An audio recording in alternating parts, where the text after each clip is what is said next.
The Lacerta Files Part 2 of 2 is being brought to you by Space the Final Frontier, Above and Beyond, an open-minded channel. Part 2 of Lacerta's meeting has been made into 4 segments for your viewing pleasure. The following statement given by OK. The meeting began with an appraisal of diverse questions and opinions, which I had gotten from readers of the first transcript in anonymous fashion through distribution from my trustworthy friends. Some of these opinions, altogether there were over 14 pages of paper, contained comments shaped by everything from a radically religious to a fanatical tendency to welcome contact with a reptilian species. Some of these comments contain stereotypical phrases like servants of hell or species of the evil one. I don't want to go into any kind of detailed description here, since I don't want to pass on further any false and radical realm of thought. I once again reaffirm that the following text is the absolute truth and is not fiction. It was composed from 3 original tape recordings, which were made on April 24, 2000, with a tape recorder during my second interview with the reptilian creature known as Lacerta, at Lacerta's request. Part 2 of 2, Questions and Answers. Soul robbing was mentioned in one of the radical, religiously motivated comments in connection with the reptilian species. Creatures with more powerful mental powers can have a direct influence on the paralayer by means of their consciousness awareness fields. Now, this layer is not limited only to the individual, but rather as a part of a general information layer. You could call it, in a prosaic sense, the community soul, that is connected with all animate and inanimate matter and all consciousness which exist on this main level. The biological cause for these abilities lies on the side of matter, by the way, in the pituitary gland, which always is in the position to generate the frequencies to actively control the sphere of influence. Feldraum, even you people could theoretically do this. However, you are solidly blocked in these things. As I have said, the paralayer can interact with mind as well as with matter. For example, if I decide to use my mental powers once more in order to move this pencil, then, simply said, I imagine in my mind how my consciousness, awareness, expands, amplifies itself on the matter side in the form of post-plasma to the pencil. In the sphere of influence, this causes simultaneously an automatic command from the consciousness awareness layer to the paralayer to interact with the matter layer of the pencil. Since the paralayer is not confined to the body, it is not even a problem that the pencil lies over there, for I can unerringly reach it even without moving my matter body. Post-plasma on this side, paralayer on the other. I have control over the pencil, and the interaction brings the matter field of the pencil to the point where it changes in the manner in which it moves. For example, I certify that the pencil mentioned above abruptly at that very moment jumped into the air to a height of 20 centimeters and then fell back to the surface of the table. The sound is clearly heard on the recording tape. No one visibly had touched that pencil. That is fascinating. Which kinds of paranormal activities can one generate with that? all kinds. Everything that you call paranormal. As I said, this special layer lies in the sphere of influence, Feldraum, between the morphogenetic information layers and the matter layers, and can interact with respect to both sides.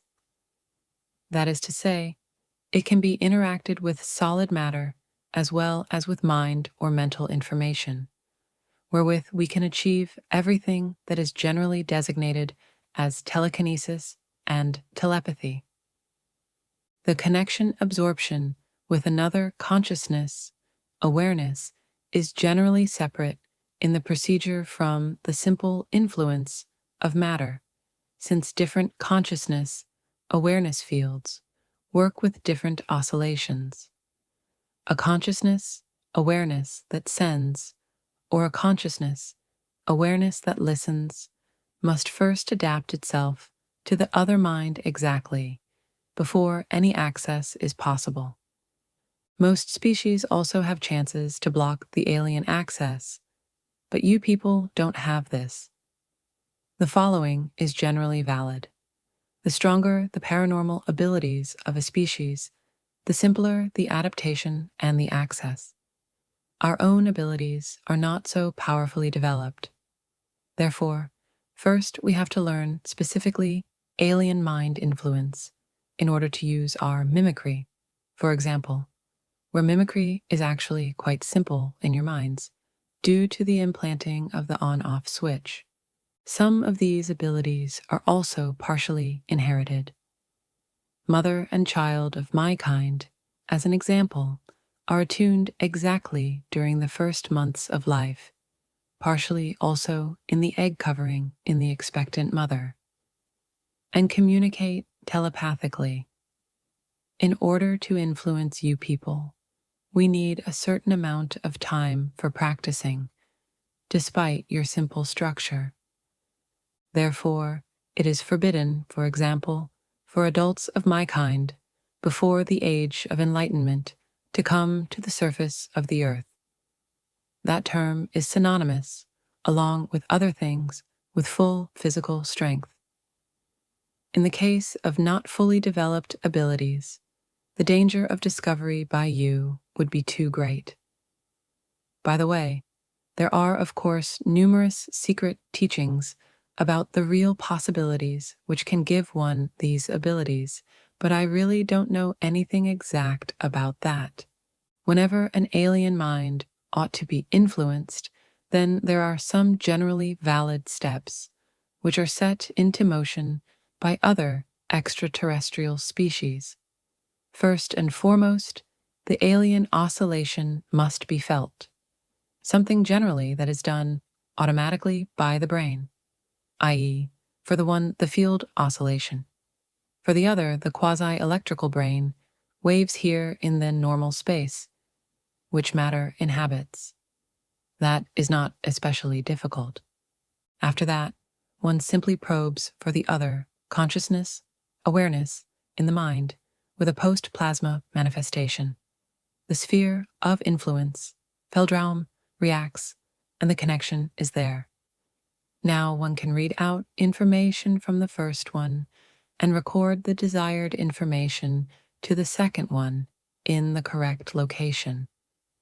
You asked me last time whether you people have the opportunity to protect yourselves against this influence, and I told you that only an awake and concentrated mind had any kind of a chance to withstand it. In this state of mind, the oscillations change very abruptly and access becomes complicated.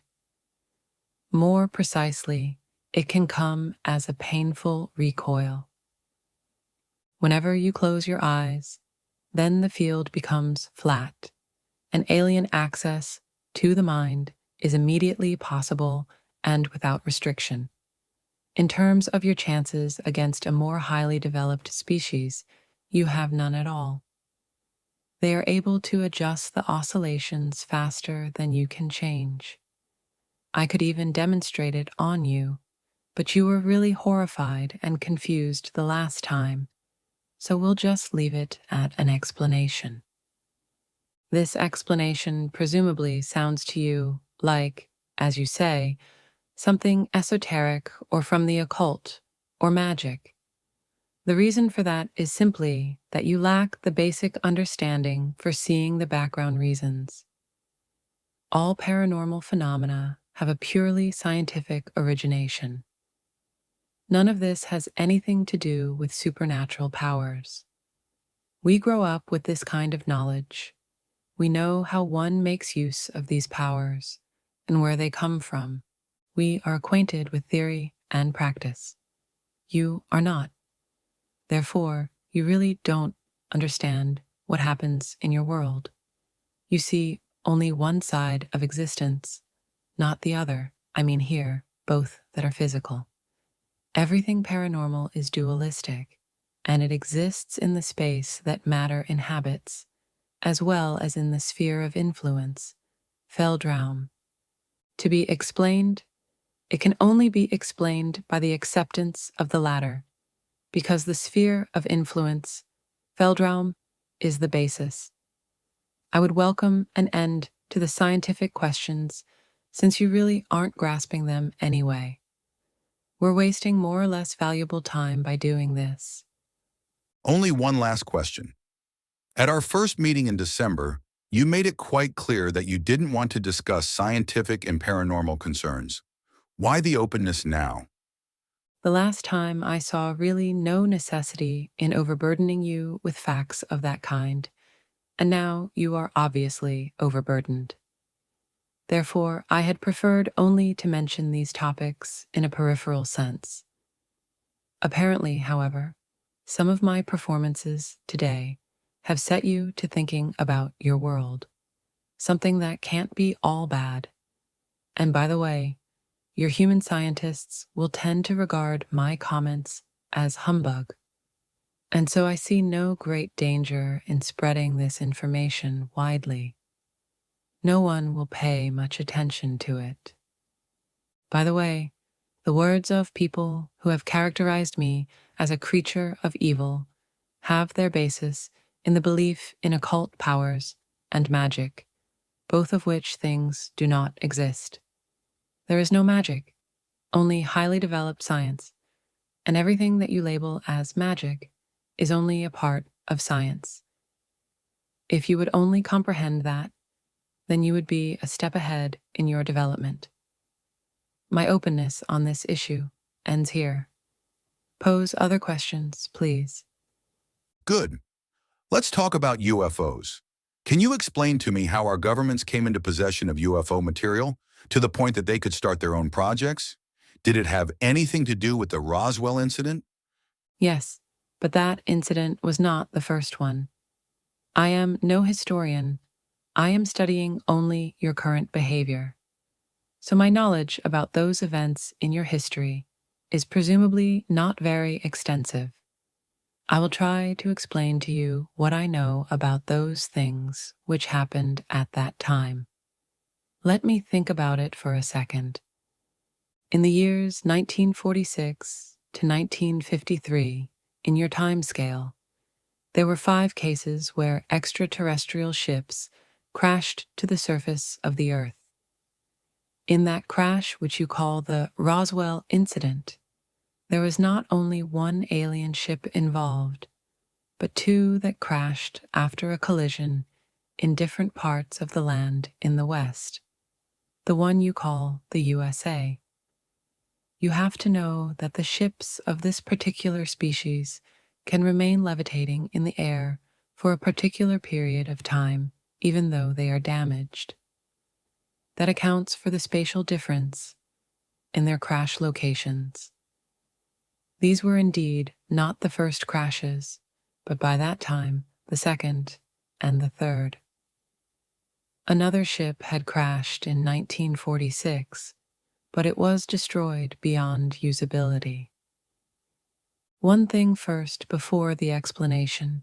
It certainly sounds ridiculous to you that such highly developed extraterrestrial ships simply crash, and that a relatively large number did so in a relatively short amount of time. The explanation for that is likewise more than strange, but it is correct.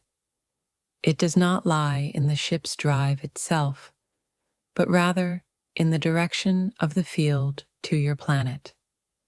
This species that we are discussing, and it was always in this time period that this species used a disc-shaped craft, used a propulsion system which ran according to the normal principle of fusion, to be sure, but one that, at that time, employed a more than unconventional method for field alignment. This method had various advantages, but also disadvantages. The repelling field must, of course, lie in the absolute correct angle to the surface of the Earth. This species used an alignment technology in their ships, with which the field locked into place all points of the Earth's magnetic field. Now, at that time, this species had just arrived on the Earth, and their point of origin lay on a planet with a more stable magnetic field, for which they had developed and aligned their drive. The magnetic field of the Earth is not really all that stable. It is subject to cyclical variations, and it forms field eddies under unfavorable conditions. Whenever a ship with one of those kinds of drives gets into a field fluctuation or into an eddy that is too strong, then for a short time the repelling field can no longer align itself correctly, and the ship glides uncontrolled on its flight path. The drive is operating correctly, to be sure, but the field fluctuates in all directions, and because of that, the ship can crash. In the case from 1947 which you addressed, it is my understanding that one of the ships got caught in a fluctuation. Its field linked up unintentionally with that of its squadron leader, and it collided with another ship, whereby both of them were heavily damaged. The cause for the magnetic fluctuation at that time was probably an electrical disturbance brought about by a weather event. Both ships crashed as a result. One of them fell near the collision point, the other 100 of your kilometers or so distant. All occupants were killed in the impact. The thin hull structure of that kind of disk craft is in and of itself not very stable, since those disks have not been designed for crashes as well as for flight in a field where there are exterior forces at work. Now, your human military collected the individual pieces at first until they discovered the whole ships with the dead creatures aboard. Immediately, they classified everything as top secret and brought them to their military bases in order to analyze the drive. The secret endeavor was to set the alien technology in place later against evil enemies of that great country. That is as primitive as it is ridiculous.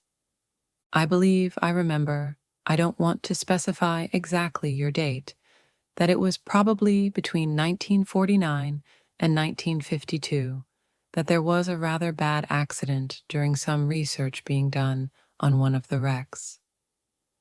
According to what I heard, what members of my species were told by members of that government, it resulted in an unintentional activation of one of the drive's components in the unshielded condition. As a result, for a very short period of time, how should I phrase this? There was an unchecked shift of the environment to a plasma-like condition, which on the other hand, through a very, very unfortunate accident, caused an overturning of the general power field into a magnetic pulse of immense power. Do you have any idea what kind of an effect a plasma magnetic jolt has when it comes into contact with an organism? No. How should you know that? Of course you don't. Disturbance in the structure of the field and bioelectric feedback. Imagine, if you will, a human body which is engulfed in bright flames for 3 or 4 of your days. Those flames apparently do not go out, and they burn the body right down to its last constituents. Well, then you have an approximate impression of what happened. I think that 20 or 30 of your scientists were killed in that lab. 2 further crashes occurred in 1950 and 1953 in the water catchment area of the American continent. Those ships were able to be recovered from the crashes relatively intact.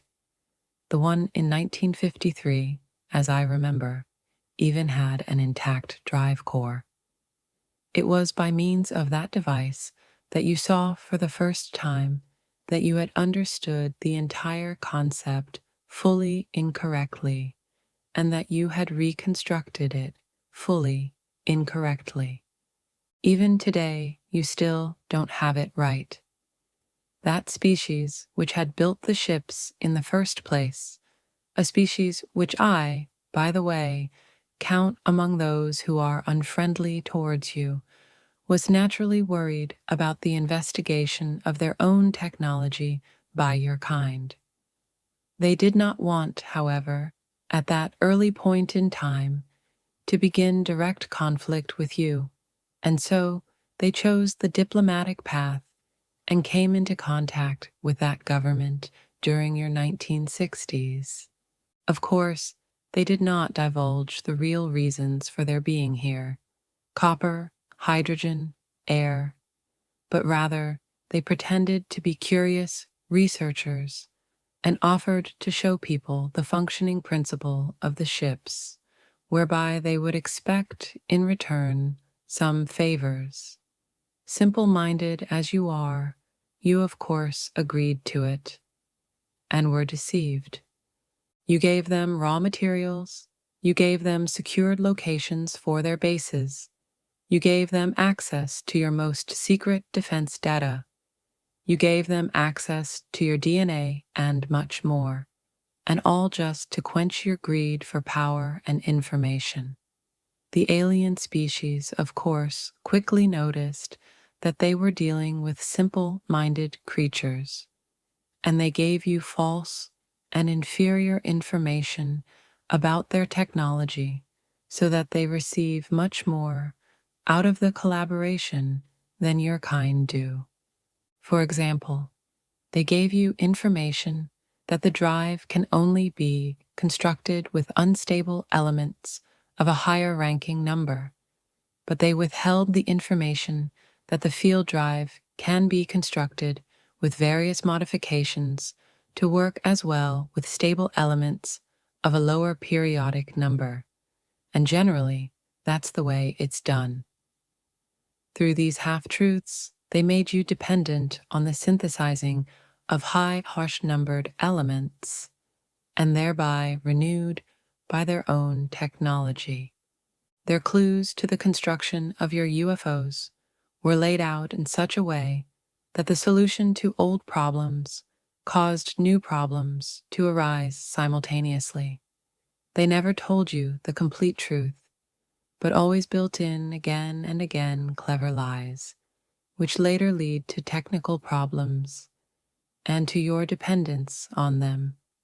In the last years of your 1970s and your early 1980s, it finally came down to various events between the alien species and that human government.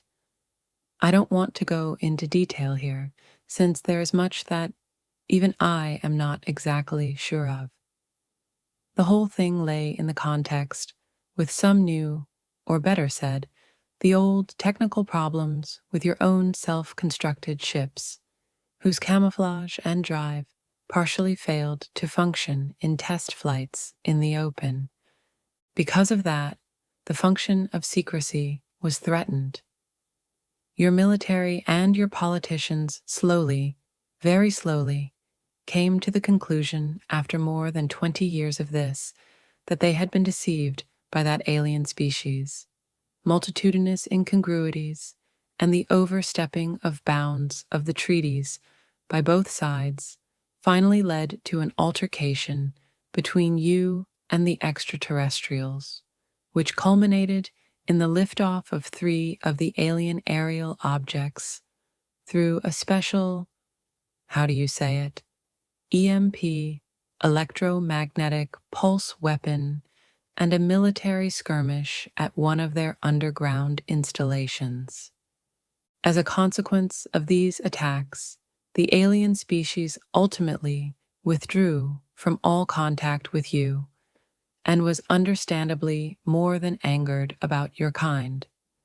Therefore, I count these extraterrestrials among the 3 groups who are hostile towards you, and while the other 2 are more occupied with their own business, among them waging a cold war for dominance on your planet, your old friends and partners are preparing to supply themselves finally with the soul and absolute dominance over raw materials and human DNA. At the moment, it is probably true that they lack some of the technical possibilities and the large amount of forces which they need in order to achieve their goals directly. In spite of that, we are counting on negative actions, possibly ever of a more subtle kind, against you in the next few years or decades. Will the other extraterrestrial species undertake nothing against these warlike actions? Specifically, something ought to be on Earth for the more highly developed species. You're wrong there. Specifically, for the more highly developed species, there is simply, at the very least, your fate. You are animals for them, animals in a very large lab. Understandably, an alien intervention on your planet would disturb their projects. But I don't think that they accept a confrontation with other species for it. Many of them could look for another research planet for themselves, or they could study over a long distance your behavior and your consciousness, awareness, since crisis situations could have an attraction for their studies. Whenever you people take a look at an anthill and another person comes along and steps on the anthill, what do? You go on your way, or you search for another anthill, or you observe the ants in their crisis condition. But would one of you, even though he were larger and more powerful than the one who stepped on the anthill in the first place, defend the meaningless ants? No, you have to imagine for yourself the viewpoint of the more highly advanced creatures. You are the ants. Don't expect any help from them.